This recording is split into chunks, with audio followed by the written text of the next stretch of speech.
la parte más sagrada del rito, lo que se hace es se dan unos pasitos hacia adelante, son 3 pasitos, se hace una pequeña inclinación con la rodilla, no arrodillarse, una pequeña inclinación, y se retrocede 3 pasitos hacia atrás, y ahí recién se empieza a rezar, se dice la parte del rezo la más sagrada, y luego, cuando se termina, lo mismo, 3 pasitos hacia adelante, es otra vez y demás.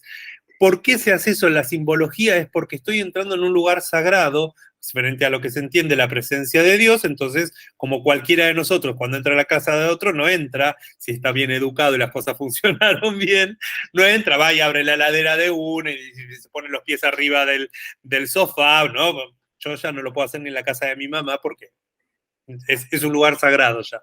Pero uno entra con respeto, hace como una inclinación de saludo y ahí va lo sagrado. Entonces yo le digo, cuando vos entras al cuarto del residente, esto tiene que ser así, porque vos estás entrando, no es tu oficina. La oficina del enfermero es la oficina del enfermero, la cocina es la cocina, pero cuando entras al cuarto del residente, estás entrando en su casa, en su intimidad. Entonces, muchas veces pasa que cuando el residente cognitivamente funciona bien, no hay problema porque pone el límite muchas veces y le dice, buen día, ¿no? Por ejemplo, le dice al enfermero si el enfermero venía montado en que traía las toallas y nada más. Pero, ¿qué pasa cuando el residente no está cognitivamente con sus capacidades conservadas? Termina siendo un espacio ominoso. Lo voy a decir desde el psicoanálisis. ¿Qué es lo ominoso? Que me lo van a escuchar nombrar muchas veces. Lo ominoso es aquello que es familiar, pero a la vez es terrorífico. Entonces entramos a un cuarto donde tenemos 1, 2, 3 residentes que a lo mejor no hablan o están postrados en una cama, y uno entra, prende la luz, va, saca, entra al baño, limpia, corre la silla, track, track, y se va. Y entonces yo insisto, ahí hay 3 personas que no puedan escuchar, que no puedan hablar, que a lo mejor estén con una gravedad tal que implica, no me importa. Yo se lo pongo en estos términos con el personal. Le digo, yo necesito que vos cuando entres hagas tu tarea de una manera en la que no tengas ganas de salir corriendo de la habitación, porque te estás encontrando con la parte más endeble del ser humano que todavía respira. Entonces, ¿qué vas a hacer? Describí, nada más, es muy fácil, no se necesita atravesar ningún premio Nobel. Hola, ¿qué tal? Vengo, voy a limpiar, soy fulano, voy a limpiar, voy a hacer esto, vengo a llevar las toallas y me voy. ¿Viste, Leo, yo como cuando dicen, habla solo con Lolo? No importa, no estás hablando solo, vos te escuchás, describís la escena en la que estás, ya no estás solo en una escena donde nadie te va a responder, porque está tu voz poniendo, armando ahí una especie de entramado, y a la vez yo no sé si ese residente que en ese momento tiene las capacidades cognitivas no conservadas aparentemente, están así.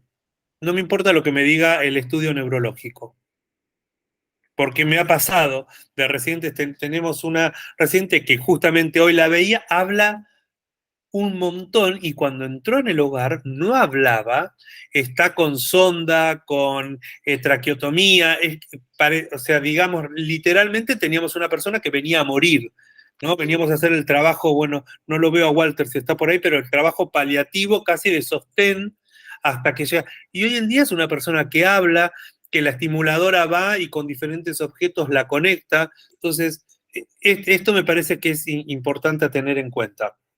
Todo venía por el significante de abuelo o abuela. Hoy les traje un videito que espero poder mostrárselos, que es una joyita hecha recién hoy a la mañana, y cuando me la pudieron editar dije, la llevo para la clase. Otra cosita que quería decir es que me pareció muy interesante lo que vieron de esa escena. No me quiero ahora meter mucho en quién lo dijo, pero ya se va a dar cuenta, respecto de cómo habían pensado la situación entre el camillero y el residente y el familiar, ¿no? En donde no había una mirada sancionadora, de la escena, sino más bien como que había que indagar y que a lo mejor, a lo sumo, no mostrar frente al familiar que la intimidad era del residente con el camillero, ¿no? Esto me pareció que es muy interesante porque es justamente el familiar, ahora sea el hijo, quien sea, y no le vamos a quitar, ya vamos a ver hoy en la clase cuán atravesado está la familia con todo nuestro dispositivo, aún así nosotros debemos de cuidar la intimidad de nuestro residente.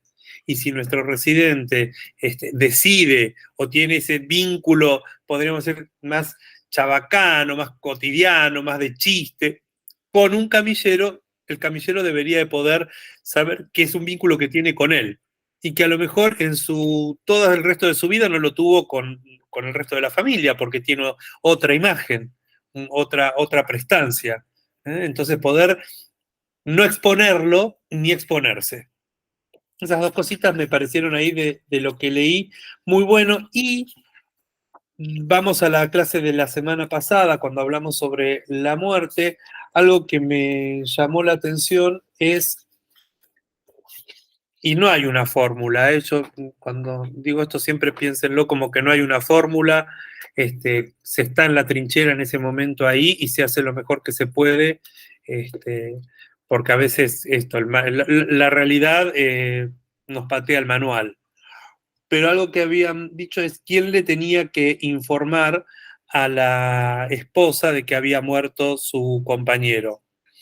Yo no les conté el final de la historia, pero me parece que este final se los cuento ahora, fue a propósito, no lo quise incluir en la viñeta, porque ahí tenemos una respuesta. La señora, que recuerdan la viñeta, no tiene conservada o tiene dificultades en su cognición, el esposo viene porque ya no se puede sostener solo en la casa y viene a vivir al hogar para estar con ella supuestamente en los últimos tiempos de ella, porque él estaba con sus capacidades cognitivas conservadas y demás, y al poquito tiempo el que fallece es él. Entonces, las escenas que había de este matrimonio previo a este desenlace, ella parecía estar, entre comillas, abstraída de la realidad y él la tomaba de la mano, participaban de las actividades juntos, él la besaba, era muy tierno verlo porque los dos estaban en silla de ruedas, él se acercaba y le daba un beso en la boca, la acariciaba, era toda una escena amorosa, ¿no? Fíjense cómo se enlaza esta segundo con lo que es el festín de todo psicoanalista, las dos caras de la moneda, sexualidad y muerte, pero cómo se enlaza con lo que veíamos en la primera clase. Cuando él muere, me toca acercarme a ella, porque evidentemente algo debería, yo entendí que algo debería haber de registro en que de repente ella estaba con quien era, pues ella lo reconocía, se notaba que lo reconocía, no sé si como al esposo, pero como alguien familiar y nunca mostraba rechazo ante el contacto físico de él, el beso y demás. Entonces yo me acerco, vamos a ponerle a Sara, me acerco, le digo, Sara, ¿cómo estás?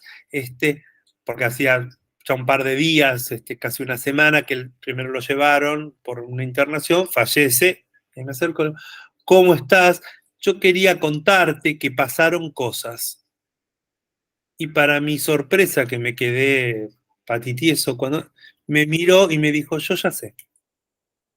Pero con una claridad que yo decía, ¿vieron cuando uno duda si lo que escuchó lo escuchó o no? Porque me dijo, yo ya sé. Entonces le digo, ¿querés que hablemos? No, me dijo. Y me di cuenta que no sé cuánto podría dar la torta porcentual de su capacidad de conservación cognitiva, pero que para esto lo tenían al 100%. A partir de ahí, por supuesto, cuál fue la sugerencia de mi lugar de psicólogo con todo el resto es que estuviéramos atentos, porque no sabía cómo iba a poder, cómo iba a tramitar o qué herramientas había en ella para poder tramitar el duelo. Con alguien que habla o que expresa es distinto. En este caso no lo sabía.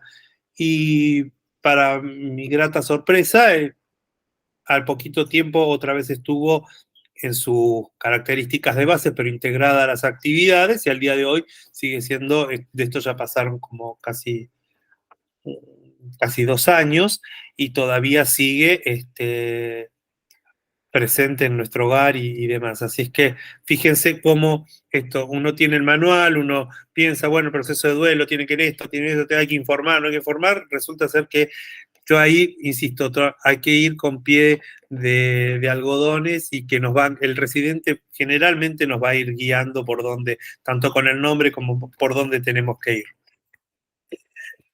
Bueno, ¿alguna duda respecto a la clase pasada que quieran, para los que no mandaron mail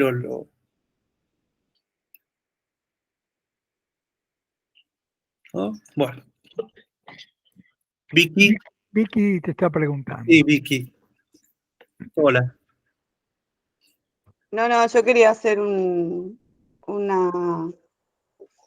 quería acotar algo. En mi situación me pasó algo parecido a esta viñeta en la pandemia, cuando yo estaba en el servicio de terapia en el Hospital Gandulfo. Ingresó una pareja, ella también era senil y él no.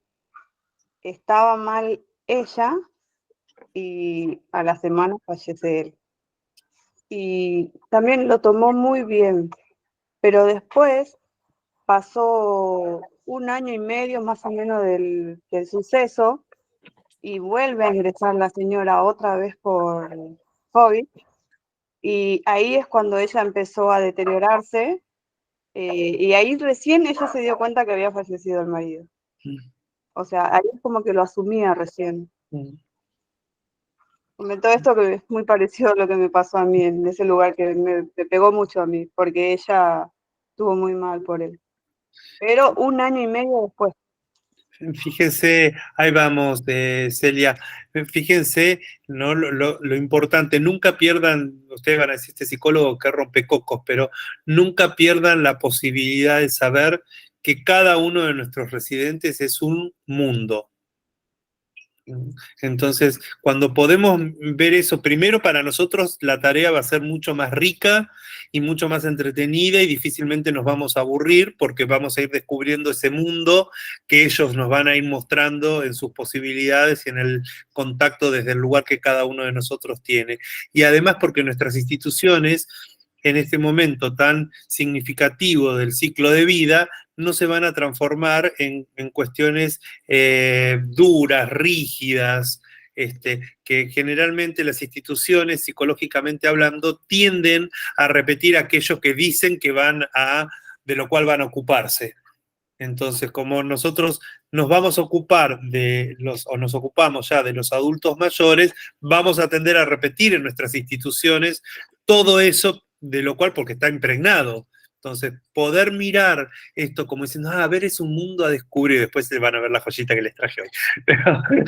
Después de, cuando vemos eso, de repente se llena de vida, nuestro trabajo se vuelve mucho más placentero, hay como más ganas de ir, y no porque nos tengamos que asistir a alguien que usa pañales, de repente eso se transforma en que mientras estoy cambiando los pañales, puedo estar hablando con esa persona y no ser meramente una cosa fría, distante, o incluso hasta, yo tengo un abuelo en el hogar, que él me dice, yo soy como un poco tu abuelo, porque por las diferencias de edad y, bueno, obviamente las charlas que tenemos, que en su momento tenía una Harley Davidson, ¿no? Ubican la moto espectacular, o sea que, y cuando vemos fotos de él de joven, vestía cuero, todo, era un motoquero de aquellos, ¿no? Entonces tiene como esta cosa piola del chiste, de hablar, qué sé yo, y un día entro a la habitación y le digo, hola fulanito, y me dice, no, que me cagué, me dice, porque estaba esperando al enfermero, y es como que el motoquero, imagínense, ¿no? Esa estructura que él me venía contando, entonces yo la agarré y le digo, bueno, fulano, una cagada más o menos, le digo yo, no nos cambia. Vuelvo en unos minutos y me dice, qué gaucho. Qué gaucho, ¿no? Fíjense como algo que en realidad tenía que ver con una limitación, una cosa pudorosa en su cuerpo y demás, terminó siendo Y esto, muy por el contrario, nos unió un montón en el vínculo. Él se abrió muchísimo más. Es como que ahora era mucho más familiar el contacto con el psicólogo, al grado tal que de otros pisos, cuando está en el piso y llego yo, él me escucha mi voz, me reconoce por la voz, y de otros pisos me dicen, nos damos cuenta que llegaste porque se escucha fulano que empieza a decir, psicólogo, psicólogo, porque en donde esté me empieza a llamar, ¿no? Entonces fíjense, como un hecho que hubiera podido quedar ahí como, ¿no? Desde otro orden, de un orden más desagradable, terminó siendo la apertura a una mayor profundidad en el vínculo. Sandra y Celia te habían levantado la mano. Celia. ¿Cómo estás? Dos cosas. Sí. Una cosa, después te vuelvo a mandar bien los correos porque los mandé mal y hoy la verdad que estuve acá trabajando y no pude. Una esa. Y la otra, en cuanto, yo sabes que acotaría de lo que yo creo, ¿no? Que no soy psicóloga, es que siempre hay que decirle la verdad, por ahí hay que buscar el momento, no siempre es el momento para decírselo, pero si tiene un minuto, ahí acaba de haber un nacimiento, por eso ese llanto. Si, Bueno. si en un minutito de lucidez que tenga, tiene que saberlo, porque él recuerda a esa persona, por lo menos cuando era joven. ¿Y quién se lo dice? Lo que yo creo, no siempre por ahí el psicólogo, por ahí la persona que esté más allegada. Si puede participar la familia, sí, si tenemos la suerte de que el psicólogo tenga buena llegada, pero por ahí ni siquiera la jefa, la que tenga mejor vínculo. Total. Mejor vínculo con ese residente. Obviamente si está acompañada, y obviamente tenemos que estar atentos a lo que sigue. Y cada caso es distinto, es absolutamente distinto. Uno puede decírselo y otros decís, ¿para qué? ¿Para qué se lo voy a decir? Y buscar el momento, y por ahí el momento nunca llega. Sí, es cierto. Y fíjate cómo se van uniendo los temas, ¿no? Porque justamente en el primero de los casos, y esto les aporto otro datito más, en donde estaba el camillero, ese camillero, de haber acontecido una situación de muerte, hubiera sido la persona más cercana a esa residente, porque tenía un vínculo digamos, tan especial que no lo tenía, por ejemplo, conmigo, como psicólogo no tenía con el director médico o con cualquier otra parte. No, por ahí comparten... O al menos pudiendo estar presente. Sí, o por ahí comparten cosas, que tenés un residente que comparte fútbol con alguien y por ahí tiene muy buena relación porque hablan muchísimo de fútbol, hablan muchísimo de autos, de motores o de lo que sea. Y por ahí con esa persona tiene más vínculo que conmigo, que no entiendo nada de fútbol y no entiendo nada de motores. Qué sé yo. Entonces hay que buscar la persona adecuada. Obviamente si se puede acompañar del familiar, siempre, siempre, siempre. Sí. Y buscar el momento cuando llegue, si se presenta y si no. Mira, Celia, a veces, como para que lo pensemos, la familia puede llegar a ser un obstáculo. A veces. Sí, por supuesto. Entonces, pero... no solamente porque por los mecanismos defensivos que cada uno de nosotros, se acuerda de lo que le decía, tenemos, a veces la familia actúa defensivamente porque teme, como sabe que va a estar un ratito, lo va a ver a su familia, luego se va a ir, le viene a aportar esa noticia. Me pasó con la muerte de un hijo de una de las residentes, donde las otras hijas me decían, ¿qué hacemos? Le decimos, yo le dije, no, mira, pará, porque tu mamá todavía está haciéndose a la idea de la internación.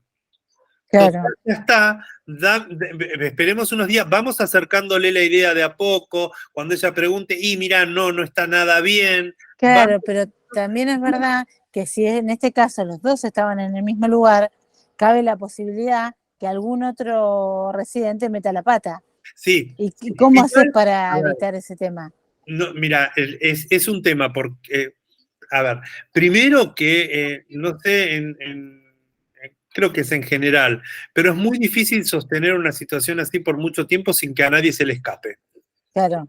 Sobre todo porque se enteró el enfermero y le dijo, ay, sabía que disculpame, te quiero saludar, que tu marido, que siempre hay alguien que yo no me enteré que no había que decir. ¿no? Claro. Si no es residente, siempre alguien, a mí me ha pasado, es como que yo en eso me empieza a urgir el tiempo porque sé que me corre en contra por tratar de evitar justamente esto que vos decís. Claro. Que también, insisto, es un mecanismo defensivo, porque les puedo asegurar que me consta que a todo el personal le he dicho, mira, no digas nada si el residente no te lo pregunta. Antes, chequea con tus compañeros, chequea con tu sector para saber si el residente ya sabe. Si el residente te dice, ¿sabías que se murió tal? ¿Sabías que ahí estás habilitado? Pero si no, Claro. motu propio, a no ser que estemos haciendo algo que también lo pusieron en las respuestas, que es sumamente interesante y me alegra que lo hayan captado, que es la cuestión del ritual, que bueno, si a veces una de las preguntas era qué pasa con el resto de los residentes. Bueno, el ritual ayuda, porque ya no es en solitario. ¿Se entiende? No es que le voy a decir solo a él, sino que todos están compartiendo y entonces hay como una cuestión de red de sostén. Vicky. Una cosita. Sí. Yo lo que noto también, y tengo entendido de alguna vez que leí algo, es que las personas cuando mayores son, más aceptan las pérdidas en general, ya sean materiales, físicas, del entorno, que me parece hasta natural que eso suceda. Lo que yo noto en la residencia de mi hermano es que, y mía, es que ellos, cuando hace poquito murió uno, sí, lo lamentan, más, por ejemplo, una que estuvo muchísimo tiempo, lo lamentan mucho, pero dan vuelta de página y arrancan de vuelta. Mm.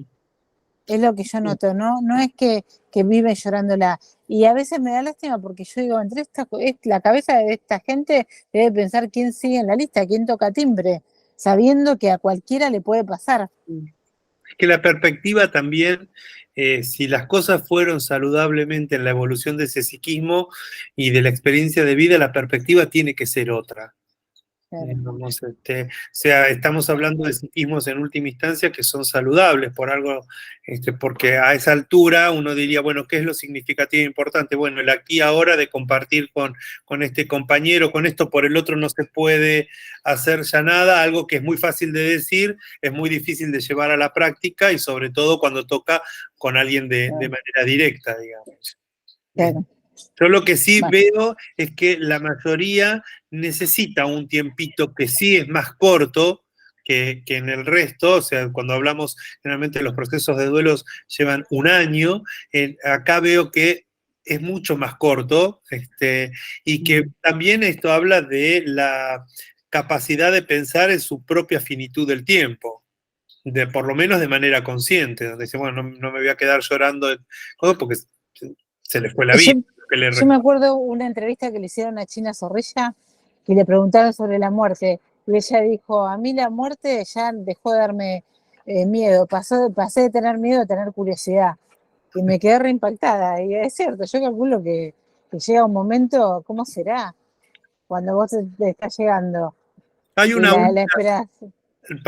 para mí, en mi formación, les digo, hay una única manera en la cual nosotros podemos tratar a la muerte con el respeto que se merece, no con miedo. El miedo lo vamos a seguir teniendo porque es parte de nuestra constitución psíquica y porque es un enorme enigma, entonces siempre hay algo de nuestro narcisismo que se va a jugar ahí en esa situación, pero sí con respeto y a ver, no todo el mundo lo puede hacer, los médicos obviamente lo hacen por formación y porque, bueno, es lo que eligen, pero es enfrentarse con el cadáver, así tal cual como suena.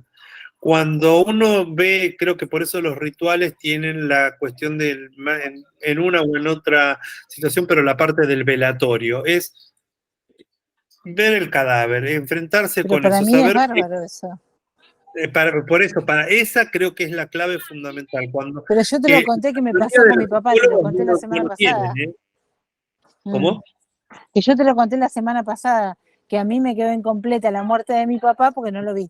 Bueno, eso que a vos te toca de manera personal, cuando no es solo de manera personal, poder enfrentar, poder ver el cadáver. Yo le digo, bueno, velo como vos sea, en el velatorio de un conocido, de un familiar. En el hogar mismo uno los ve porque fallece el residente y estamos ahí, hay que ver. Una vueltita por el cementerio, que es algo que nuestros mayores tenían como costumbre y que hoy se ha perdido, a mi entender, es sumamente saludable. Ay, ¿cómo? ¿Qué tiene de saludable ir al cementerio? Tiene de saludable saber que eso también existe, porque a partir de ahí resignifica completamente. Y a mi entender está muy relacionado, Celia, con esta mirada que vos decís que tienen ante la muerte de un compañero nuestros residentes. A mí me da mucha paz ir al cementerio. Es una paz distinta, pero digamos, yo en mi época de facultad lo que hice, teniendo ya por la cuestión de formación y por otras situaciones personales, me fui que igual si alguna vez están por la ciudad, se lo súper recomiendo que lo visiten, el Museo de Anatomía de la Universidad de Córdoba, en donde el doctor Ara, que era un gran embalsamador, fue el que embalsamó a Evita, hay ahí, bueno, todo el cuerpo humano para verlo. Les aclaro, como no soy médico, después durante como un mes y pico no comí pollo. Pero más allá de eso fue de mucho valor, y cuando escucho muchas veces a mis pacientes y me hablan de algo que puede rozar lo somático, les puedo asegurar que me vienen después de tantísimos años, casi 30 años después, me vienen imágenes de esos momentos ahí, ¿no? De esos cuerpos de disección o embalsamados, o bueno, no, no perder de vista esto me parece que es importante para trabajar todo el tema del duelo, de la muerte con nuestros residentes. Vicky, ¿querías decir algo? No, yo quería decir, nosotros en el hogar, y me incluyo, constantemente estamos mintiendo sobre el tema este de la muerte, porque resulta que cada una se hace amiga, hermana, hija, y de repente cuando fallecen nos preguntan, ¿qué pasó con fulana? Nosotros le decimos, mira, se enfermó, la internamos, y bueno, el familiar decidió llevarla a su casa y bueno, brindarle una atención ahí con la familia. Siempre decimos lo mismo. Ahora lo que tenemos es un problemita, sería con una residente que falleció el hijo hace ya va a ser un año, yo me acabo de enterar, y no le dicen que falleció el hijo. Y ella llora porque lo extraña. Ahora le prometieron una llamada, le dijeron que él está haciendo rehabilitación en los Estados Unidos, que le va a hacer una llamada. Y ahora está esperando la llamada. Y yo no sé hasta cuándo la van a tener en esa situación. A mí me duele mucho porque llora, que lo extraña. Y la verdad que no entiendo por qué no le dicen. Porque de ella de salud está bien. Yo, a no ser casos muy, muy puntuales, jamás recomendaría mentir.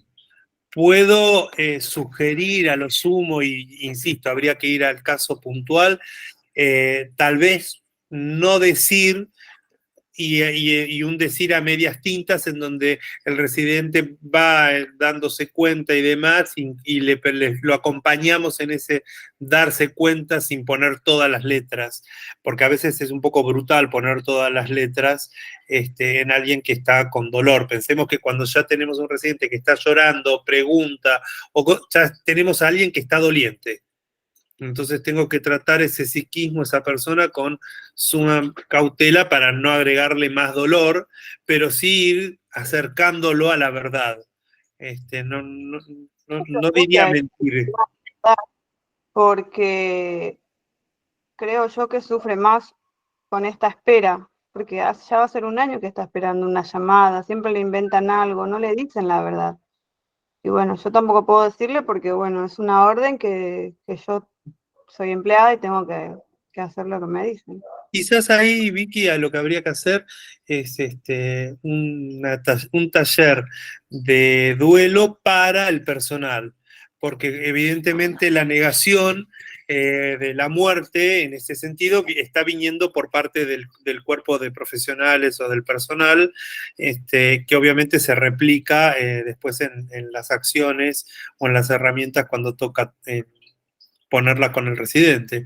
Tal vez hablarlo, desmistificarlo tras bandalinas en el office, como quien dice, ayude a ver qué le pasa a cada uno con esto, porque estamos trabajando con una población que muy por el contrario, a ver, lo que le puede pasar en otro sentido a la maestra de preescolar o de primario, porque el alumno creció y se va y uno dice, ay, va a seguir estudiando y qué sé yo. Nuestra población sabemos que entró para irse o a otra residencia si en algún momento no está, o al cementerio. Digamos, estamos en la etapa final de la vida y tenemos que, sí o sí, tenemos que tener lo más saludablemente trabajado en cada uno de nosotros el tema de la muerte. Si no, es imposible. Si no, eso que vos transmitís es, a mi entender, no es maldad, es una cuestión defensiva. ¿No? Me defiendo, no lo digo, no existe. ¿No? Pero no me parece que sea lo más sano para nadie. Recomendación gerontológica, criterio de verdad en toda la institución, ¿no? Es decir, me parece como clave totalmente, Vicky, no es saludable. Estás viviendo en una institución que es negadora y me parece que hay que pelear con eso, ¿no? Es decir, desde nosotros, criterio de Yo verdad. peleo porque a Claro, mí ya me te cuesta entiendo. mentir, Claro, pero claro. que la nuera dice que no hay que decirle y bueno, se dice lo que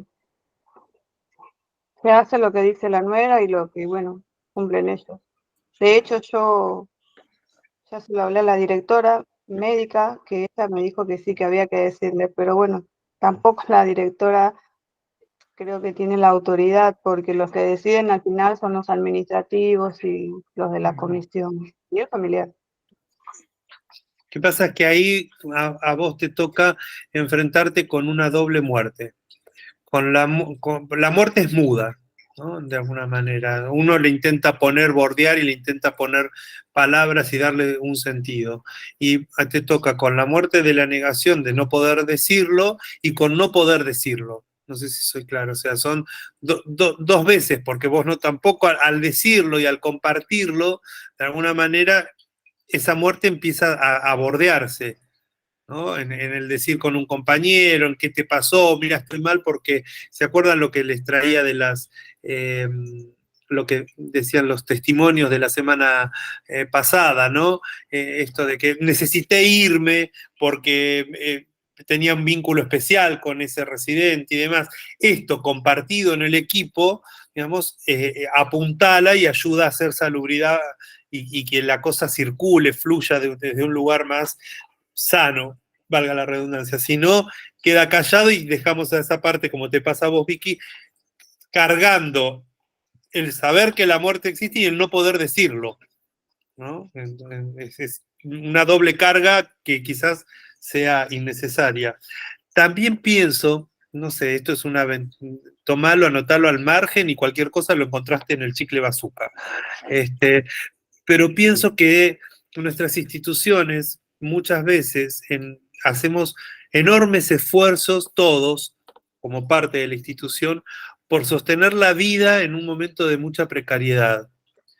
Y la muerte es como si nos agarrara de las pestañas y nos dijera, no importa cuánto hayas hecho, yo finalmente sigo acá.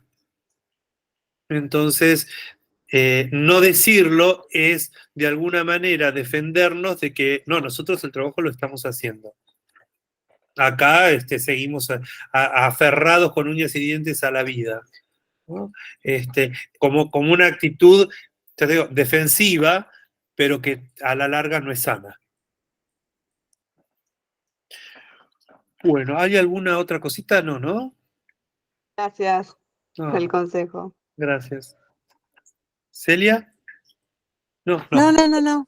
Vamos No. con el tema de hoy. Vieron que el título parece muy largo, pero en realidad es así de largo porque justamente lo que me interesa es que ya desde el título podamos saber que tenemos un entramado muy, muy grande cuando nos ocupamos de nuestros residentes, que nunca, nunca es el residente solo.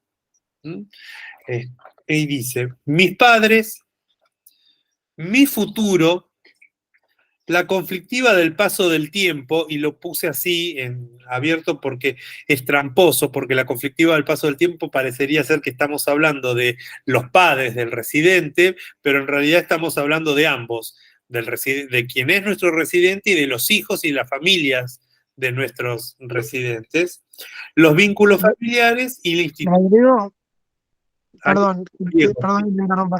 En Netflix acaba de salir una película con Jack Nicholson Sí. que se las recomiendo, que es El Padre.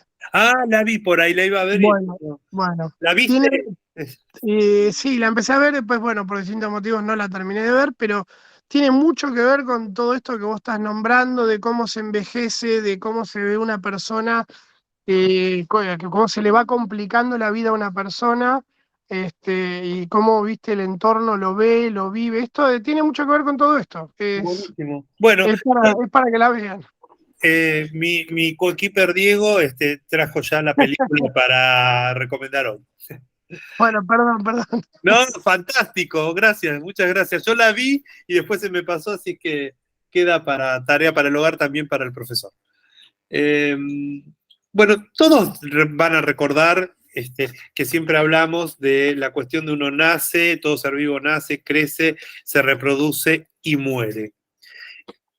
Yo utilizo en el texto una palabra que es eso, que es tan real como lo que ya uno vive todo el tiempo, está deshumanizado. Y ciertamente lo está, y se lo voy a contar desde la anécdota freudiana, está donde dice, bueno, el paciente de Freud le dice, todo lo humano me di cuenta que me pertenece. Freud asiente, se vuelve a la casa, le escribe a su amigo Fritz y le cuenta la anécdota y le dice, tenía razón, pero me quedé corto con la respuesta, debí decirle que todo lo animal también. Y ciertamente es así. Nosotros, y en este caso como seres humanos, y todos nuestros residentes de quienes nos ocupamos, tienen esta doble vertiente, que es lo psíquico, que está atravesado por la cultura, por lo humano, por la historia de cada uno de nuestros residentes. Y cuando digo la historia me refiero a todo, a qué trabajaba, de qué manera era la relación con su familia, con sus hijos.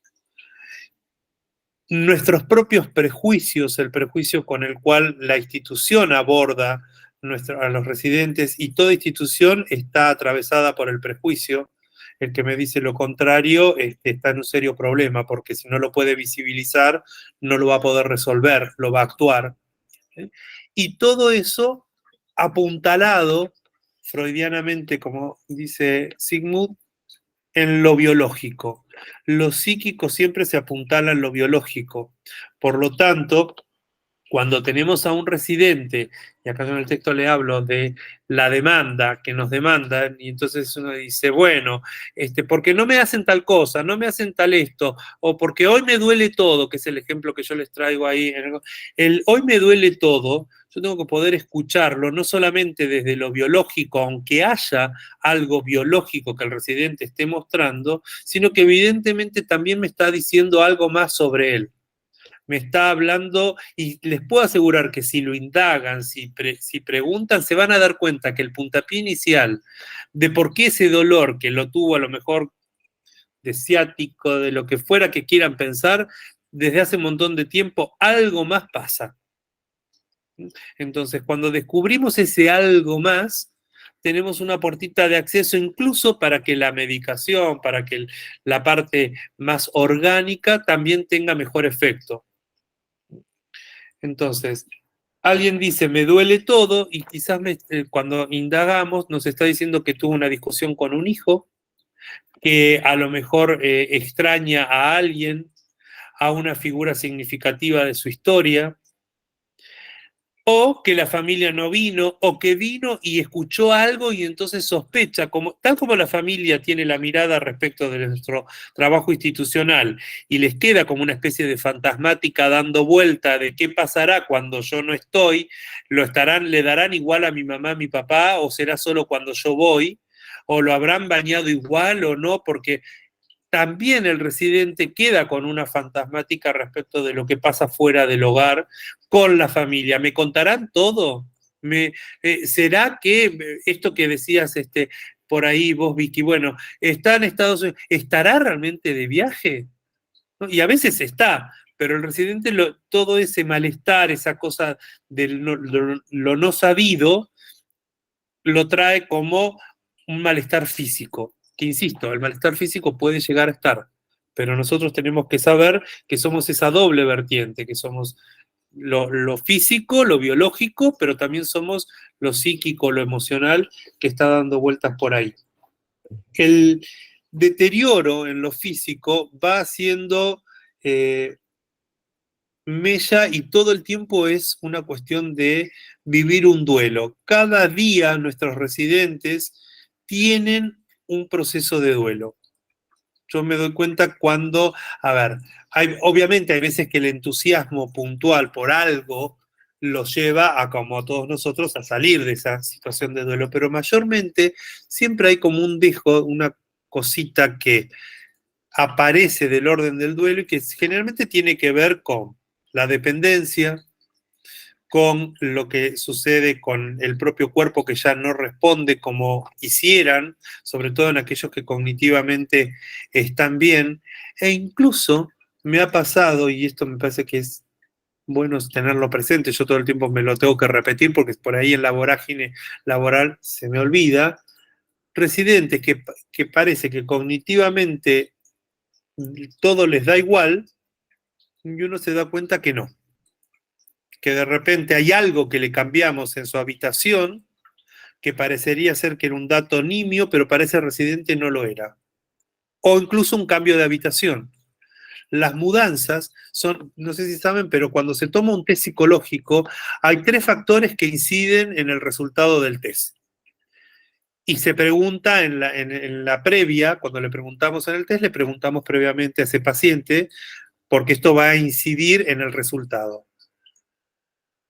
Uno de ellos es una mudanza, un divorcio, una separación de la pareja o una muerte de un familiar cercano, un ser querido. Cuando ese hecho, cualquiera de estos 3 hechos pasó en el último año, eso influye en el resultado del test. Con los residentes, el tema de la mudanza de la habitación, aunque lo mudemos a una igual, con la misma cama, el mismo color de acolchado, tiene, ¿no? Porque uno piensa, no, es traumático, en mayor o en menor medida. Y ahí yo hago muchísimo, creo que en Sion debe haber un montón de gente que no me quiere porque yo soy bastante rompecocos con esto, porque además me interesa avisarle a la familia. No me importa si en la habitación va a ser la misma, pero del lado contrario, o va a ser la del piso de arriba, la del piso de abajo. Yo le digo, mira, vos sabés que por razones a veces, las razones son puramente administrativas y uno tiene que, entre comillas, velarlas un poco, porque dice, ay, ¿por qué no cambié? Porque con justa razón me puede decir, ¿y por qué cambiaste a mi mamá, a mi papá y no pusiste a fulano de tal? Y a veces la respuesta quizás no sea la más linda para tener que dar y uno trata de evitarla, porque es, mirá, porque tu papá, qué sé yo, grita toda la noche y la verdad es que no lo puedo pasar a un piso en donde hay personas que el grito le sería, se me arma un tole-tole, ¿no? Y uno dice, bueno, este es el piso de los que gritan, entonces no hay ahí un problema, o alguien que cognitivamente está muy bien, muy conservado, con alguien que se levanta a mitad de la noche, va y viene y va y viene, me va a decir, no puedo descansar, no puedo dormir, entonces uno en esos cambios tiene que contemplar este tipo de situaciones, pero al contemplarlas, siempre, y ahí vamos a, fíjense cómo se decirlo, yo tengo que poder decir, si yo lo miento, yo puedo a lo mejor no decir toda la verdad, pero tengo que decirlo. De alguna manera tengo que, y al residente lo mismo. No siempre podemos, yo entiendo que a veces los tiempos nos ganan, pero tenemos que poder preparar al residente y decir, mira, voy a hacer un cambio de habitación, y a veces se enojan, ¿y por qué? Yo no quiero, esto, porque nosotros estamos metiéndonos en su intimidad. Como institución sabemos que no nos queda más remedio muchas veces, y a veces es hasta para un beneficio propio, porque digo, mira, te tengo que pasar a tal lugar porque yo ahí tengo 3 enfermeros, y vos en este momento, por ejemplo, tengo pacientes con diálisis o dializados, entonces ahí vamos, Jorgelina. Entonces uno tiene que decir, bueno, mira, porque tengo esto y vas a poder estar más cuidado. Y siempre, una herramienta que a mí me sirve muchísimo, siempre trato de hablar por un tiempo. Aunque yo puertas para adentro pueda saber de qué va a ser el resto del tiempo. Esa es mi presunción. Después a veces la vida siempre me termina sorprendiendo, pero al residente lo alivia un montón el por un tiempo. Generalmente van a recibir la contrapregunta. ¿Cuánto es un tiempo? ¿Qué? ¿Por una semana? ¿Por un mes? ¿2 días? Bueno, yo tengo que decirle, mira, un tiempo, el que necesitemos, el que haga falta, el que sea para estar mejor cuidado, con la ductilidad, que a veces nos sentamos con el doctor Barmat y estamos ahí en la pulseada de, che, mira, la verdad es que hicimos este cambio y no resulta. Y nosotros nos ponemos con el Trello de camas y empezamos a ver y cómo lo hacemos, lo pasamos acá, ¿te parece? Hacemos este enroque. Si lo podemos trabajar en ese sentido, vamos a ver cómo esto del atravesamiento con la familia, con el residente y la conflictiva del paso del tiempo no solamente es en el cuerpo del residente, es el paso del tiempo dentro de la institución. Nosotros, los que trabajamos, pasamos un determinado tiempo ahí. Ellos pasan todo el tiempo. Jorgelina. No, que no solamente pasa con los cambios de habitación, sino inclusive con los cambios de las mesas para los almuerzos, los desayunos. Cambio de mesa, de silla, eso a mí te digo, me es más conflictivo, por ejemplo, en el hogar, los cambios de mesa que los cambios de habitación. En el cambio de habitación como que chillan por ahí, no me gustó, no me pongas con tal, bueno, qué sé yo. Pues el cambio de mesa es, pero como si le sacaras el compañero del truco y nunca más va a ganar una partida. Ahí se clavan mucho más en no quiero que me cambies. Mirá, van a ver las 2 residentes que van a conocer hoy en el videíto, las 2 están sentadas juntas en la misma mesa. Y son las 2 cognitivamente, ya van a ver, muy despiertas, muy hábiles. Y en un momento entra otra residente con las mismas características. Entonces, cuando nos sentamos con el doctor Normal, le digo, mira, pongámoslo en la mesa tal, porque sí, me dice, yo también pensé lo mismo, vamos ahí. Entonces, hacemos como el entre, ¿no? Bueno, ella es fulana, qué sé yo, y la veo a una de ellas que por lo bajo me hace. O sea, se dio cuenta que en la presentación íbamos a poner a la otra señora en la misma mesa. Y fue muy gracioso porque cuando la otra señora se da vuelta, me mira, se pone así por debajo de la mesa y me hace, diciendo, ni se te ocurra. Y esa mesa sigue siendo intocable, digamos. Ya sabemos que lo único que haríamos ahí sería romper una burbuja que funciona y que están bien. Si podemos, lo evitamos. Sí, tengo aquí. En el texto van a leer y van a ver que yo hablo de la demanda. La demanda que se... Y Jorgelina, quería preguntarte algo, Jorgelina. Perdón, no. Era ese comentario nada más. Pensé que yo también entendí eso, perdón.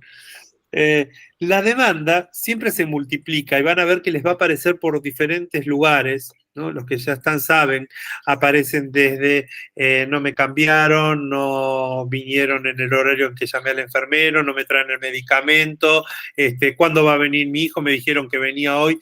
Todas esas son demandas.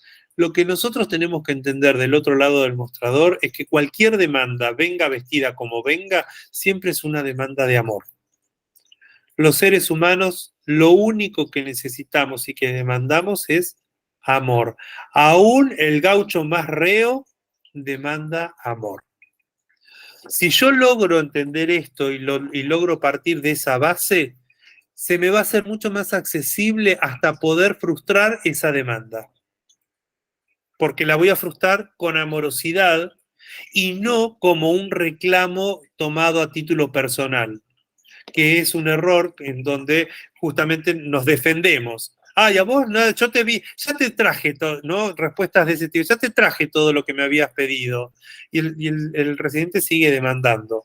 Porque evidentemente, en ese momento, si yo me entro en la historia vital de la persona, me voy a dar cuenta que está en un momento de mucha precariedad y voy a ver cuáles son sus mecanismos de defensas. Se los voy a contar desde un taller que empieza la semana que viene. Tengo una residente que viene desde muchos lugares, me dicen, Rodrigo, necesitamos que veas a tal, necesitamos que veas a tal, nada la conforma, se la pasa, le grita al enfermero, le grita al camillero. Obviamente yo dije, bueno, algo le está pasando porque cognitivamente está bien, digamos, tiene una familia presente, no es una persona que esté con mucha medicación, por lo tanto, digamos, tampoco podría pensar que está con nada del orden de lo farmacológico. Fui como descartando situaciones. En 3 entrevistas que la tomo de manera individual, se me ocurre preguntar qué había pasado cuando ella enviudó y qué edad tenía. Y cuando ella enviudó tenía 60 años, ahora tiene 90.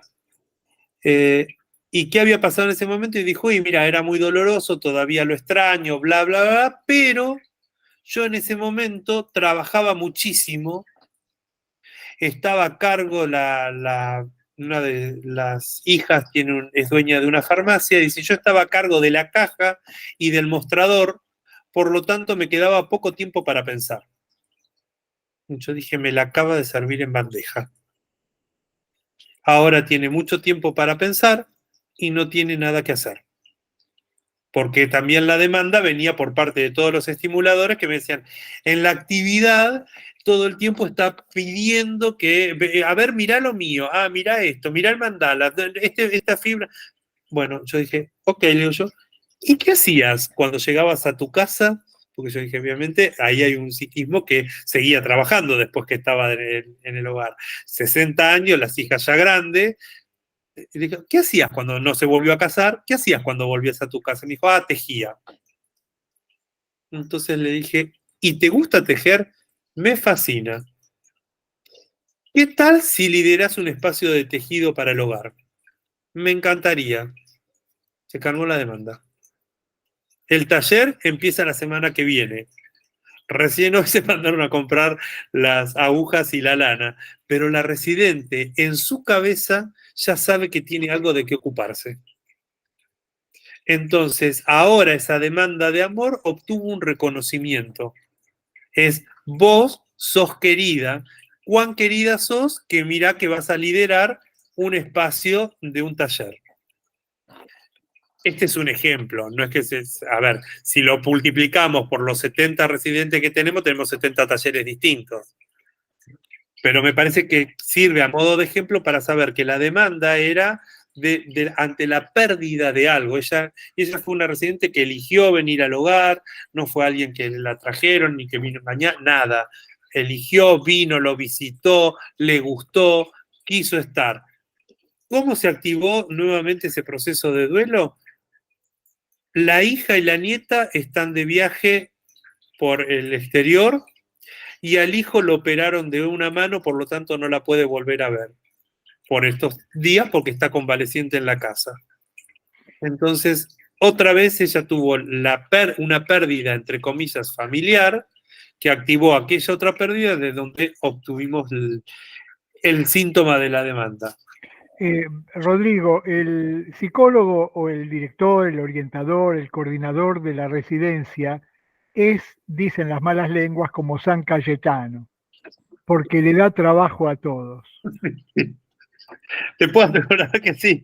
Y ellos me dan trabajo a mí, así que nos correspondemos. Acá la espiga de San Cayetano no sabe quién la agarra, pero vamos entre todos con el manojo. Detrás y fíjense que ahí lo que hay en esa demanda, que es una demanda de amor, es también el miedo. Detrás de todos los miedos siempre tenemos el miedo a la muerte, porque justamente es el que de lo cual, como veíamos, por mucho que intentemos bordearla, siempre va a ser de lo que menos sabemos. Pero este miedo está disfrazado de un montón de otros miedos menores, pero no por eso menos significativos. En esta residente que les traigo el ejemplo hoy, claramente ella pierde el miedo a ese vacío a través de tener, fíjense, la sola idea de tener que ocuparse. Entonces ya el miedo deja de ser miedo. Ahora, ¿qué pasa? Que no lo sabemos en este caso, prometo que si después tengo, se los contaré al dato. ¿Qué pasa con la familia?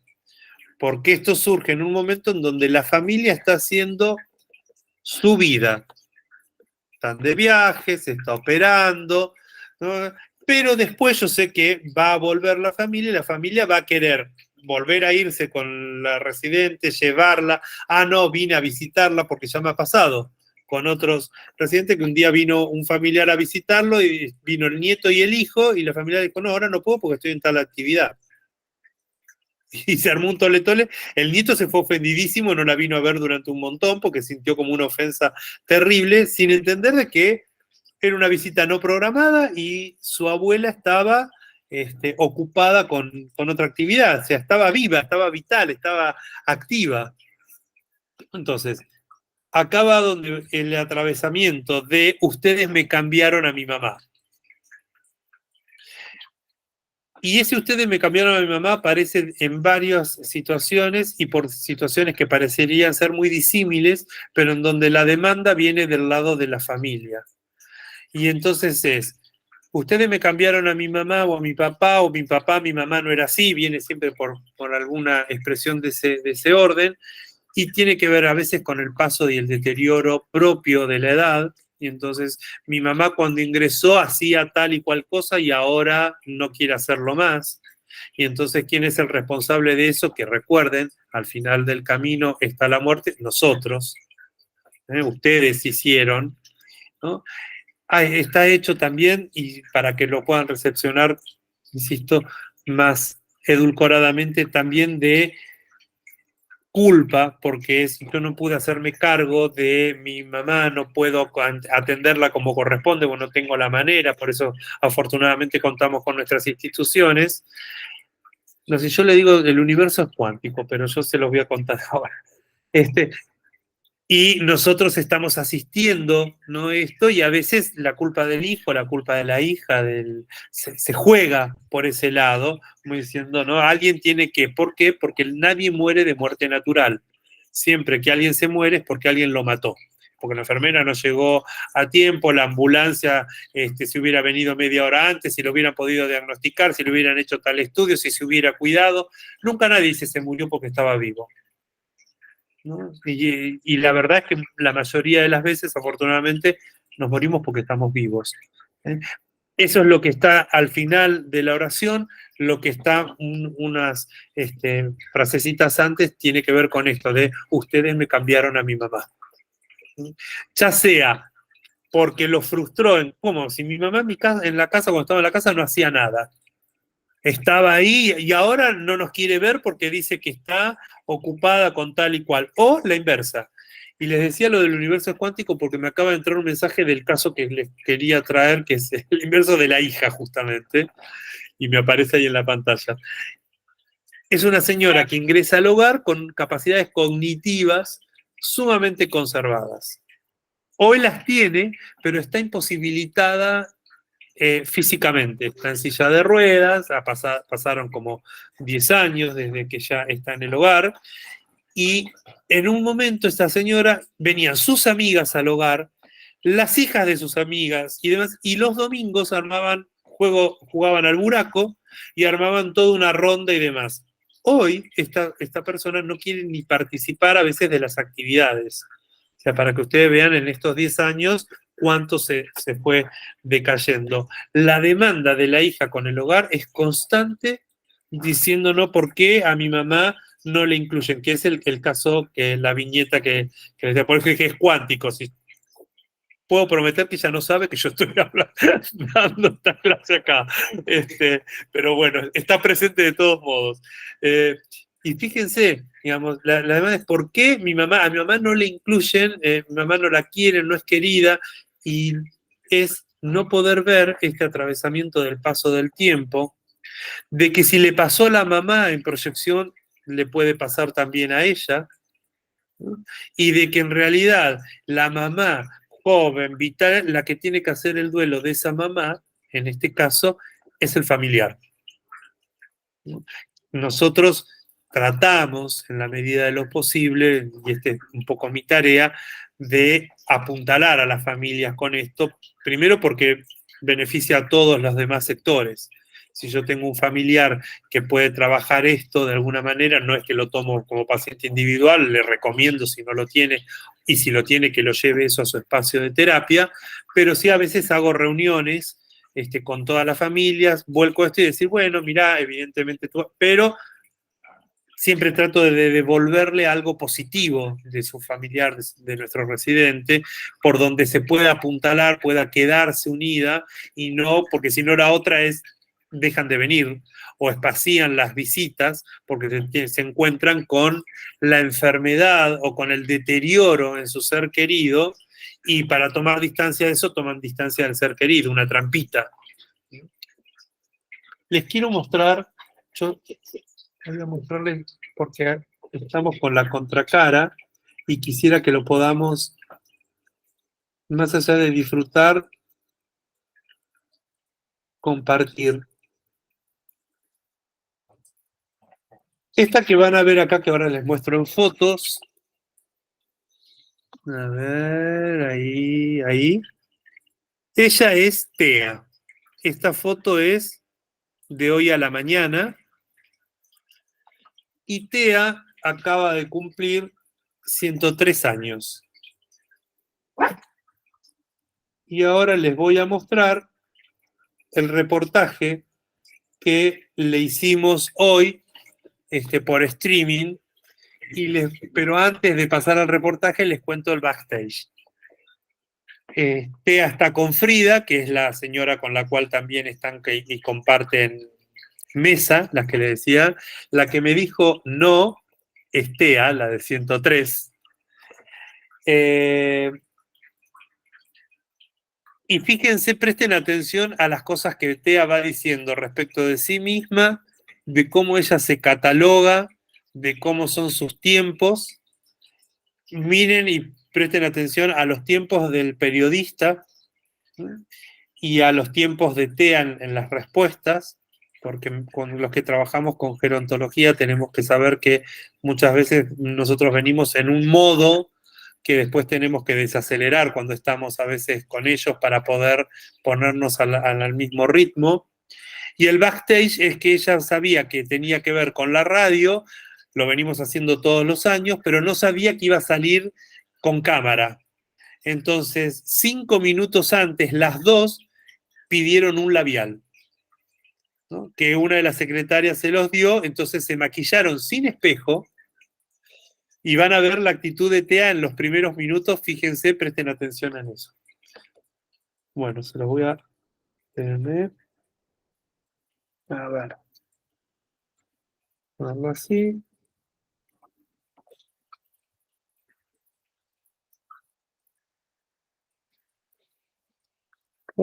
Ahí va. De una licenciada en psicología a otro licenciado en psicología, porque vamos a charlar, entre otras personas, con el licenciado Rodrigo Reynoso, compañero y amigo, que está allí en el hogar Bet Sion, con una promesa que nos hicimos ya hace varios años, festejar los cumpleaños de Tea. ¿Cómo estás, Rodrigo? Dani te saluda.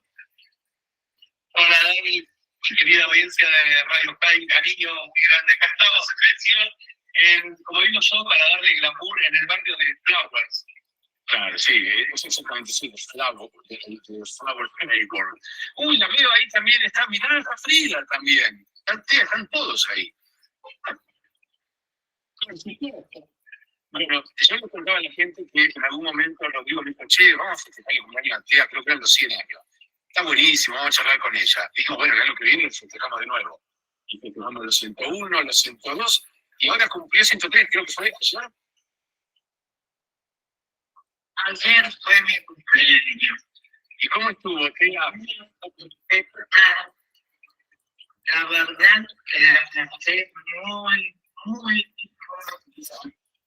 con toda mi familia y la gente de Presión con muy cariñosa, muy.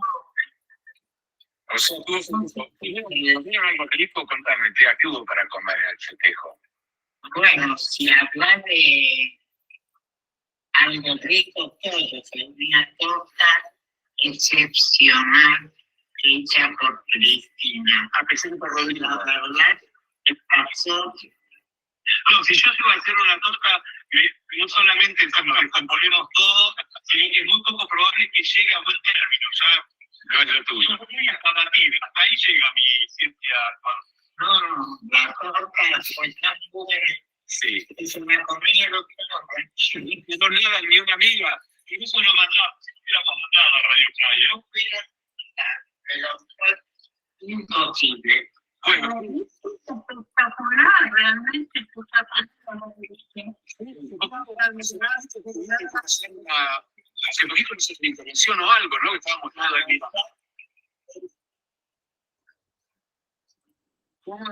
No, si Frida hace poquito estuvo medio cachucha o tuvo alguna intervención o algo, que estoy tratando de acordarme hace poco. No, Y dice que si hace poquito tuviste una intervención o algo. Estoy un poco cachucha, yo tuve una intervención de hernia, pero ¿qué ha pasado? Ya me acordaba y no te olvidaste. Bueno, Tea, qué lindo que es cumplir años llenos de amigos y de familia, ¿no? Ojalá Dios te dé esa bendición de llegar a los 100 años lúcido. Porque yo puedo decir que tengo 103, pero ahora Se me frisaron ahí. Ahí está. Se me frizó el Zoom. Ahora lo vamos a recuperar. No, porque quedó ahí. no oriento en casa y dejar a todos lo disfruten. Sí. Porque la verdad la pasé recontra bien. Tea, escúchame, Tea, acá está escribiendo Sara Len, y me dice que es una genia total. Yo voy a ir hoy y le voy a dar 103 besos. Y una genia Frida también, dice Sara. Una Sara, le mandamos un beso a Sarita, está su mamá también acá en Bención, la Chechu, que nos tiene a todos cortitos, no sabe cómo nos hace marcar el paso. Una moneda de aquellas, Sara fue mi monada de los 2 años, más o menos, de los 3. No ha perdido el tiempo, Dani. Sí, qué mal lo salí. No, pero es muy lindo que ella me recuerde, o sea, ella no es culpable de todo lo que pasó después, definitivamente. Bueno, Tea, contame más allá del cumpleaños, ¿qué otras actividades están haciendo? ¿Qué hacen? ¿Cómo? ¿Juegos, bingo? ¿Qué hacemos ahí?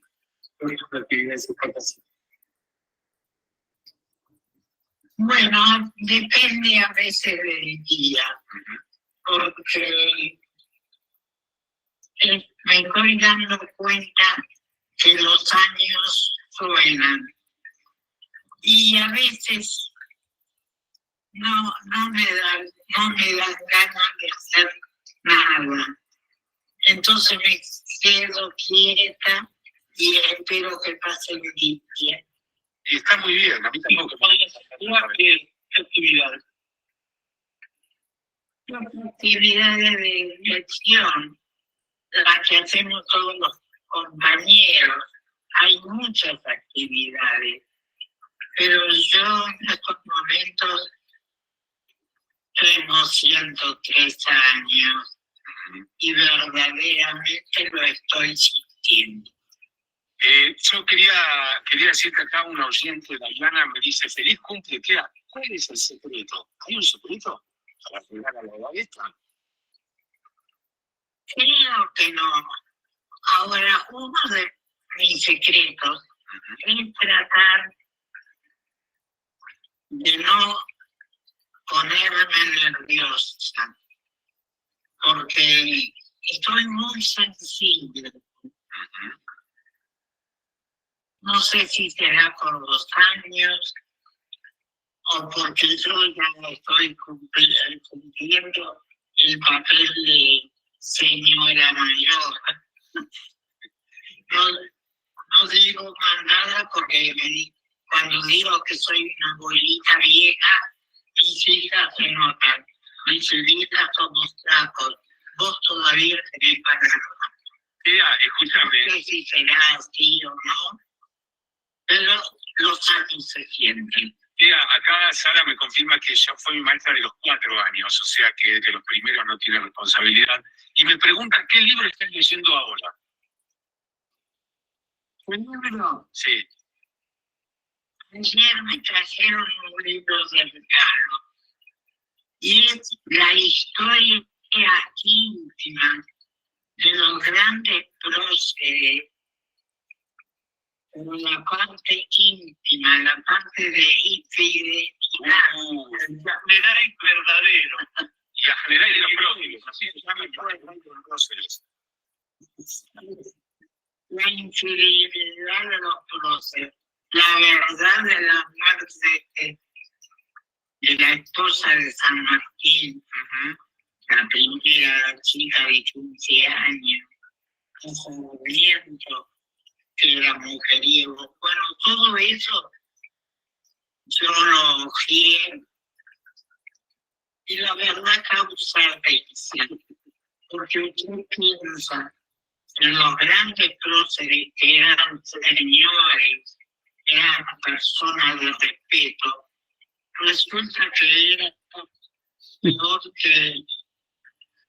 Mani, sí, yo te propongo, vamos a pensarlo acá con Tea y con Frida, sí. Podemos hacer una columna mensual de el Yahnerai de los próceres.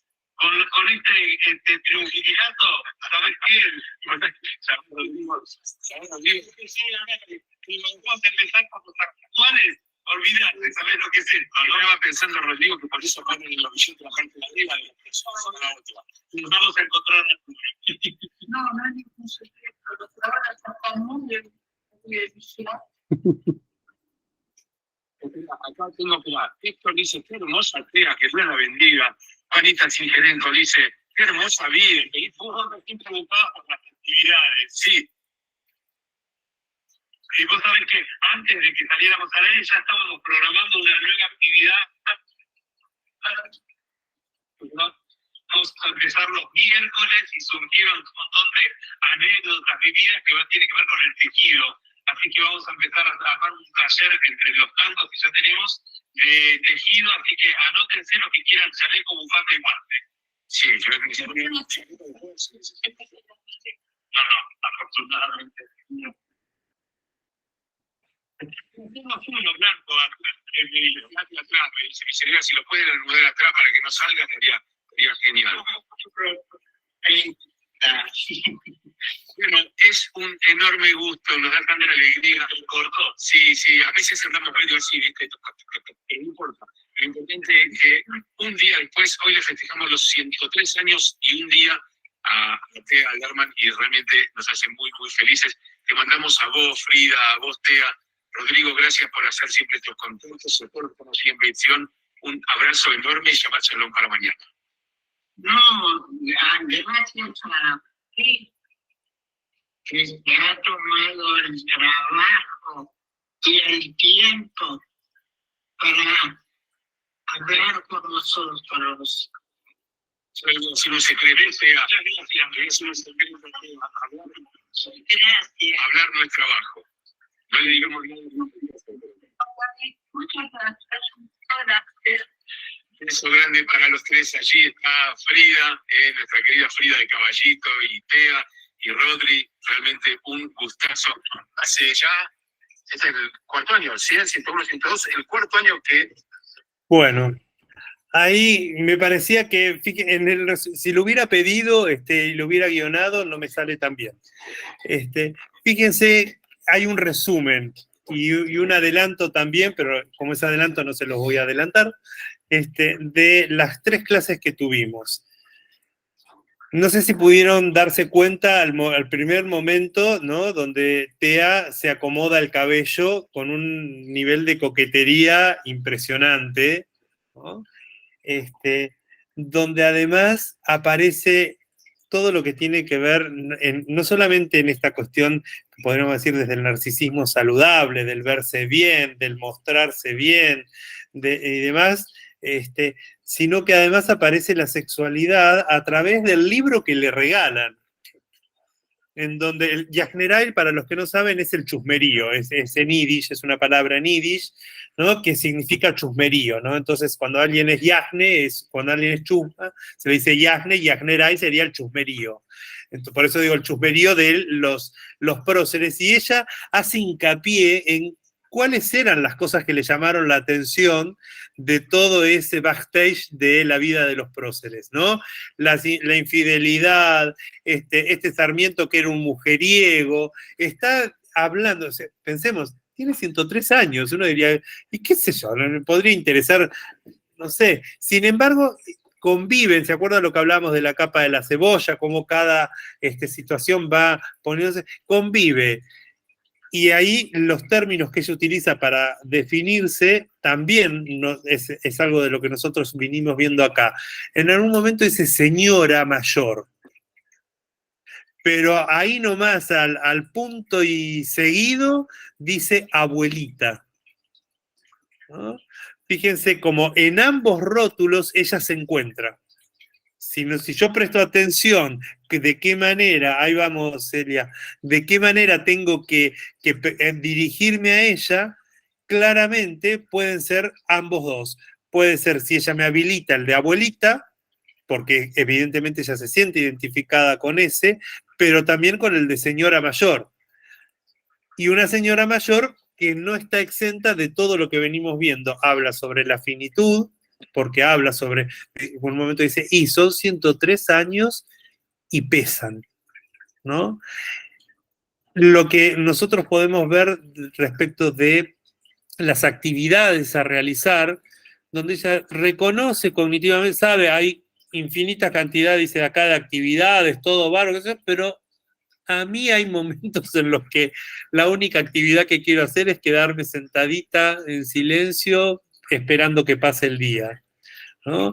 Y cuánto nosotros a veces también eso hay que respetarlo. Por ejemplo, nosotros en el hogar somos de la bajada de línea de que no se queden en las habitaciones, que bajen al comedor, que bajen a... Tea obviamente es nuestra gran excepción. Tea ese día dice, yo hoy estoy bien, pero tengo ganas de comer en mi cuarto, no bajar a la actividad, y obviamente se lo respetamos porque sabemos que realmente está bien y que justamente sería romperle ese bienestar, obligarla a otra cosa, que además lo tiene ganado más que con creces. Celia. Dos cosas, como siempre. Una, primero te gano porque yo tengo una residente de 106 que para encima se llama Celia. Así que para mí esto es un orgullo. Ahora, ese era un chiste igual, pero se llama Celia y tiene 106. Y el libro ese que le regalaron, se lo vi a mi hermano una vez y me lo compré porque de chusma también, porque tengo eso de chusma, y es re difícil ese libro. Tenés que hacer un cuadro sinóptico por hoja para entenderlo, ¿eh? Yo lo dejé porque había como 10 personajes por página y nada, dije, nada, es muy difícil. Me pongo a estudiar otra cosa. O sea, no es algo fácil lo que le regalaron a Celia, a Celia, a Tea. Y bueno, después te hago otro comentario de los comentarios de la residencia, no sé si puedo decírtelo ahora. Sí, claro. ¿No te han dicho un montón de veces, mi mamá estaba bien, la verdad es que la puse en un geriátrico y a los 2 meses se murió? Sí. Y vos decís, bueno, pero se murió porque, a ver, la institucionalizaron porque le era necesario y se murió porque se tenía que morir. Sí.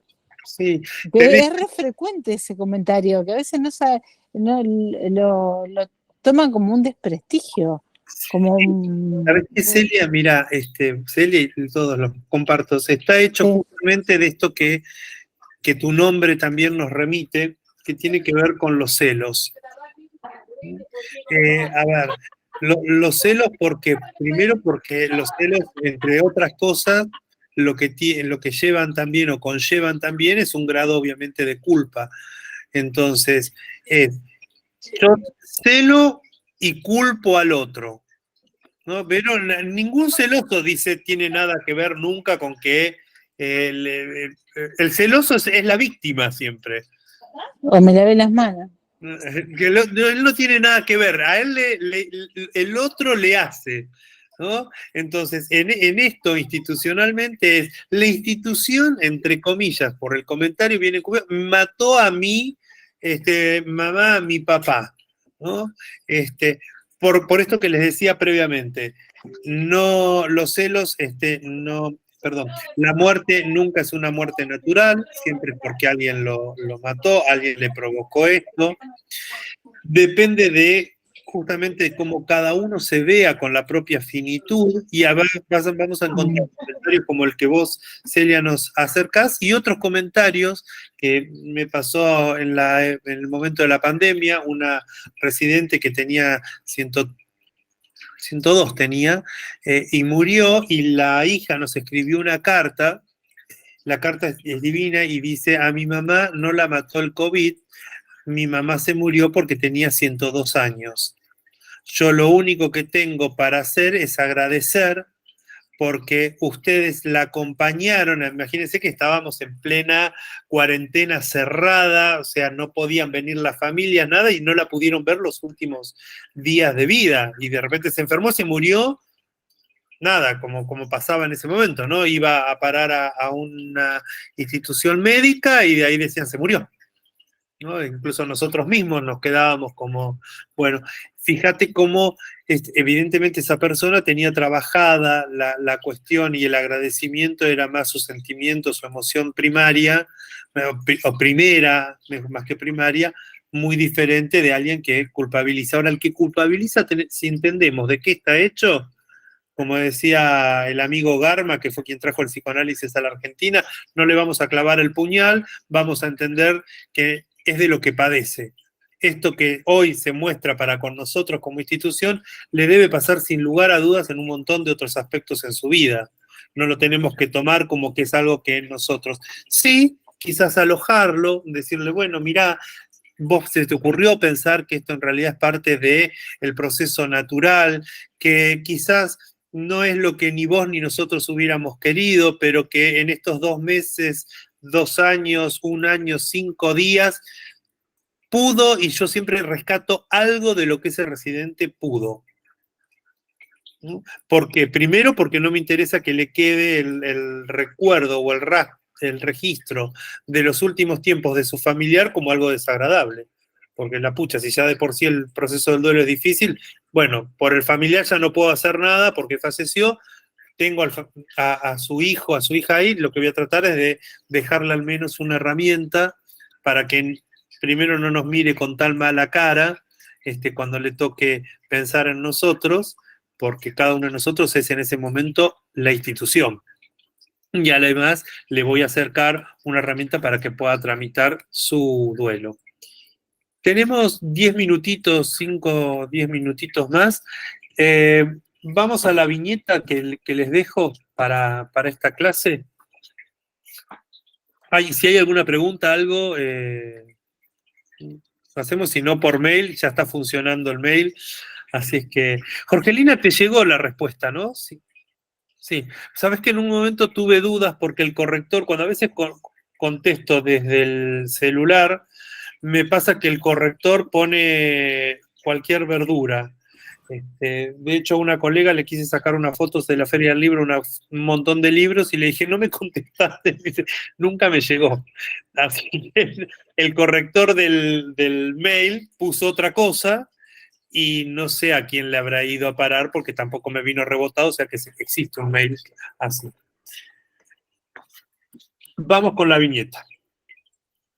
Volvemos al título. Si después lean, por favor, si tienen, son 3 hojitas, 3 carillas, van a ver que están todos los temas que desarrollamos hoy, y por ahí, si hay algo más o alguna duda, me lo escriben y lo respondemos. Mis padres, mi futuro, conflictiva del paso del tiempo, vínculos familiares y la institución. Yo vi que Analía, por la cara que asentía, ya lo leyó a la viñeta, así que la refrescamos.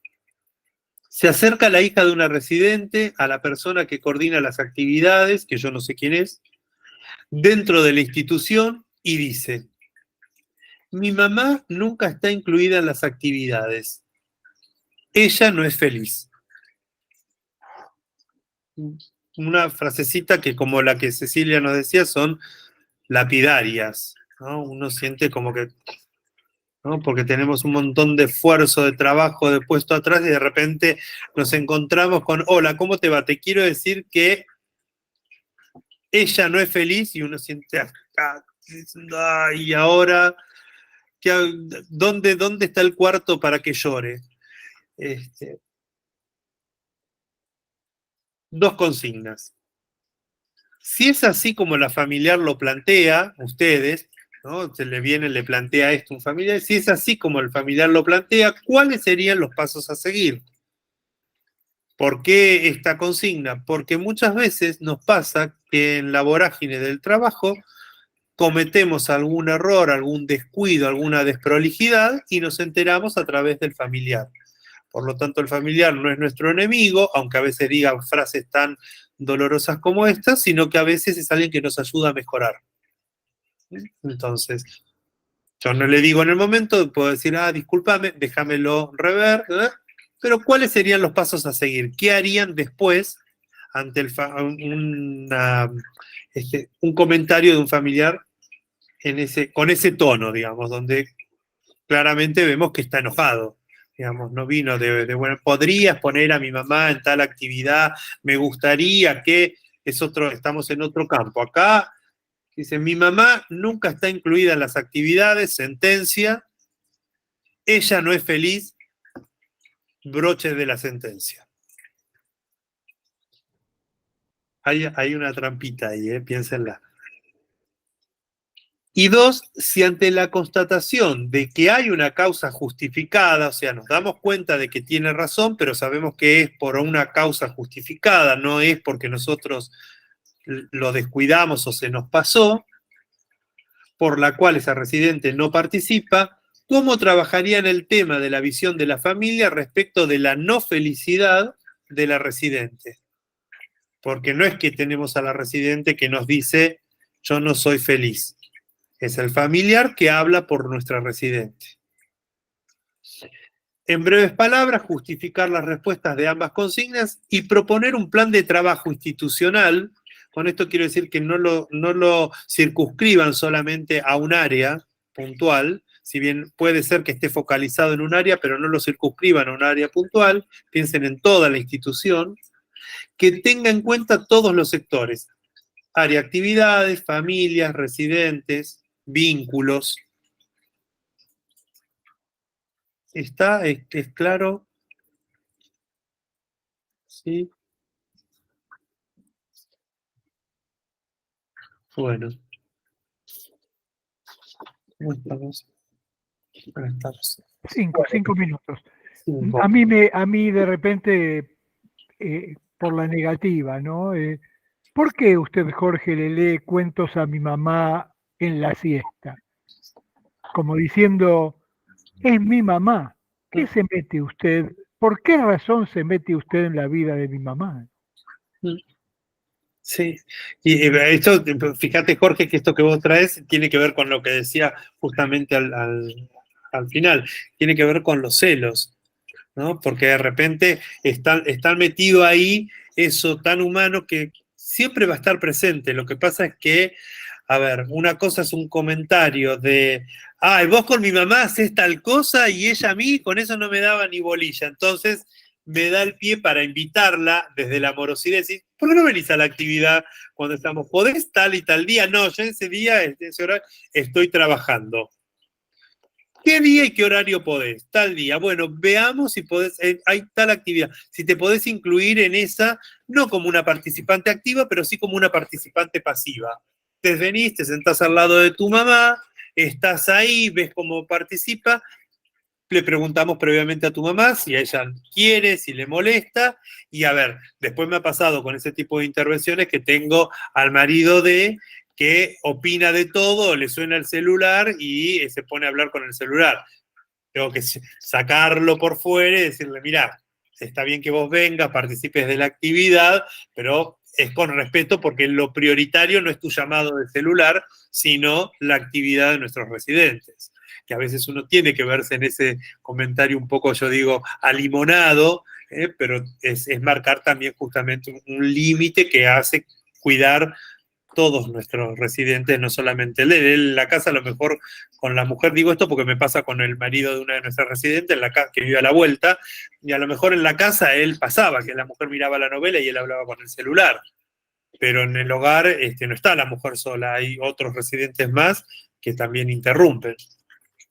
Y venía justamente, es alguien que, fíjense, él me dijo algo así como, no sé si me dijo 12 o 15 años, ahora se me fue. Un día nosotros traemos los sábados a la noche cada tanto algún show. Viene alguien a cantar, a actuar, a bailar, y es la salida del sábado a la noche. Cuando me confirman que iban a venir, es una familia, matrimonio es un matrimonio observante, venían unos chicos ortodoxos a cantar, entonces el tema es que Shabbat termina con la salida de la primera estrella, pero hasta una hora después, los que pertenecen a la ortodoxia no hacen nada que tenga que ver con la tecnología. Por lo tanto, termina a las 6 de la tarde, hasta las 7 de la tarde, la gente que observa de esa manera no se mueven de la casa. O sea, que venían de Barracas, para los que no están en la ciudad de Buenos Aires, que es una punta de la ciudad, hasta Flores, que es la otra punta. El horario de cena es a las 8 de la noche. No iban a llegar ni remotamente. Yo tenía un tema logístico de cómo organizarlo, y la esposa todo el tiempo lo estaba mensajeando a él, diciéndole, me tienen acá sentada por un show que va a venir y no viene nadie. A todo esto el psicólogo, que tampoco conozco, estaba yéndose por su vida privada al teatro y le sonaba el teléfono celular, que quién era este señor. Cuando me cuenta la cosa, lo que se me ocurrió en el momento, yo le dije, pero escúchame, fulano, le digo, vos estás a 1 cuadra y media. ¿Por qué tu mujer te manda un mensaje? Porque me dijo que es una... No, es un show. Anda al show. Digo, yo ahora llamo al hogar para que te habiliten la entrada. Anda, presenciar el show. ¿Qué les cuento? Que esto despertó en un agradecimiento por meses, porque hacía, ya le digo, no sé si 12 o 15 años que este matrimonio, por las razones físicas de ellas, no salían a ver un espectáculo. Sin querer, maté 2 pájaros de un tiro, porque lo que yo dije es, este hombre está llevado por la ansiedad en la casa por los llamados de la mujer. La mujer llevada en la ansiedad porque tiene que esperar el show, que logísticamente no lo podía traer antes, ni en helicóptero los podía llevar a los cantantes de Barracas a Flores. Y en el medio se me ocurrió, yo dije, bueno, que estén juntos, a lo mejor baja un cacho. No solamente bajó la ansiedad, sino de que, bueno, fue la salida romántica del matrimonio después de 12, 15 años. Bueno, esa te salió bien, podría no haber sido. Podría no haber sido. Siempre como decía mi amigo Susan, puede fallar. Exacto, digo porque pensaba, y por supuesto que me acordaba de un caso típico que tenemos de un par de hermanas, ¿no? Que siempre cuando subimos fotos, qué sé yo, y a mi papá nos subieron, y a lo mejor son, qué sé yo, tareas de costura, suponte. Entonces, todo el tiempo pasa esta señora que justamente que les traigo de la viñeta, yo armo un videíto al menos una vez por semana, en donde mando diferentes momentos, qué sé yo, y obviamente son 70, y en un video que pueda entrar en WhatsApp, no puedo poner a los 70 porque, como les digo, termino haciendo un largometraje en un video. Por supuesto. Y siempre es, ¿pero que mi mamá no estuvo? Exacto, exacto. Entonces, por supuesto que uno tiene la viñeta es muy clara porque creo que todos identificamos ese tipo de familiar.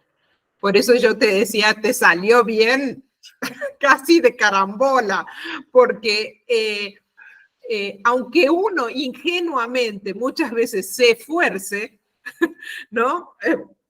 Porque a partir de esto tratamos de ponerlo en la foto, ponerlos adelante, siempre van a encontrar alguna situación, ¿no? Pero no le veo la cara contento, no, parece no haber estado concentrado en la actividad, ¿no? Y en esto que vos, Analía, nos traes, creo que nos viene como broche de cierre, y ya los dejo con el cafecito, para el tema de la siguiente clase, ¿no? De la semana que viene, que tiene que ver con la frustración y la demanda. Y vamos a pensar entonces si tienen algún caso que ustedes les esté resonando, les esté dando vuelta por la cabeza, tráiganlo, que nos va a servir de mucho, y poder ver cómo trabajamos estas dos cosas con las cuales convivimos constantemente. Licenciado Reynoso, muchísimas gracias. Me parece que te escucharon con mucha atención, porque lo que estás trayendo son la vida cotidiana institucional, ¿no? Y la intervención sí y social, porque supongo terapia ocupacional, digamos, trabajo social, etcétera, tiene mucho que ver con el mundo de lo psicosocial dentro de la institución. Total. Absolutamente.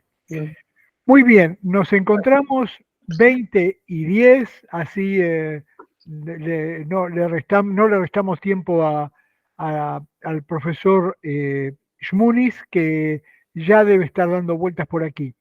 Nos comemos unas galletitas, nos caminamos un rato, nos aireamos y volvemos.